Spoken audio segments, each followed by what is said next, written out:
هاونیشتمانانی ئازیز کوردستانیانی خۆشەویست سڵاوتان لێبێ لە هەر شوێنێکم. من حاکم بەشدار داواکاری گشتی لە هەولێر تکا لە هەموو لایەک دەکەم کەوا پابەندی ڕێنمایەکانی حکوومەتی هەرێمی کوردستان بن بە تایبەتی وەزارەتی تەندروستی و وەزارەتی ناوخۆ بۆ پاراستنی ژیانی هەمووان. ئەمە نەخۆشیەکەوە هاتووە مەترسیە بۆ سەر ژیانی هەموو جیهان. ئەگەر بێت و خۆمان بپارێزین بۆ ئەو ماوانەی کە حکوومەت دیاری دەکا، ئینشاءڵڵا بە پشتیوانی خوا تێدەپەڕێ، ئەم ناخۆشیە تێدەپەڕێ و خۆشیشی بەدواوێ. بۆیە تکام لە هەمووتان دووبارە کەوا پابەندی ڕێنمایەکان بن بۆ پاراستنی ژیانی هەمووان.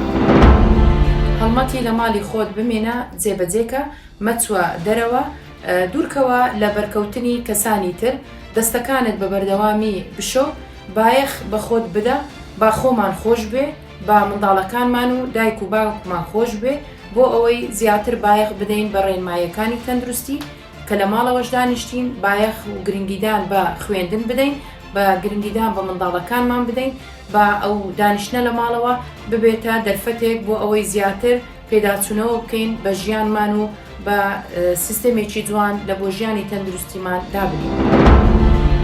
ئەس ڕۆژنامەنویس کاروان بەعادرێ دەربارەی ڤایرۆسی کۆرۆنا و بەڵاوبوونەوێ لە تەڤایە جیهانێ. من بریاردای کۆزلمال بمینم ji bo ڕوبڕبوونا vê ڤایرۆسێ کوژەک گەرەکە ئەم هەموو پێک بە لەمال ببینین، تو لەمالا خۆ، ئەس لەمالا خۆ، هەموو کەس لەمالا خۆ داکو ئەم هەموو پێک va ڕوبەڕووی vê ڤایرۆسێ ببین و حکوومەت ئەمەژی هاریکاریت حکوومەتی بین داکو ئەو بتر بکارن کاری خۆ بکەن.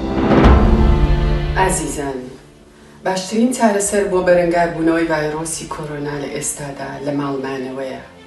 من لە ماڵ دەمێنمەوە، نەک تەنها بۆ پاراستنی خۆم و خۆشەویستانم، بەڵکو بۆ پاراستنی هاونیشتمانیانی ئازیزیش.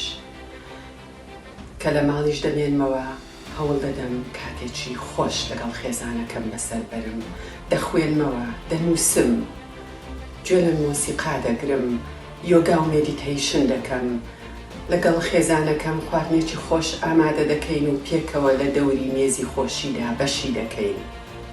تۆش دەتوانی هەموو ئەوانە بکەیت و لە هەمان کاتیش بەرگری لە خۆت و خۆشەویستان و هاونیشتمانیانیش بکەیت.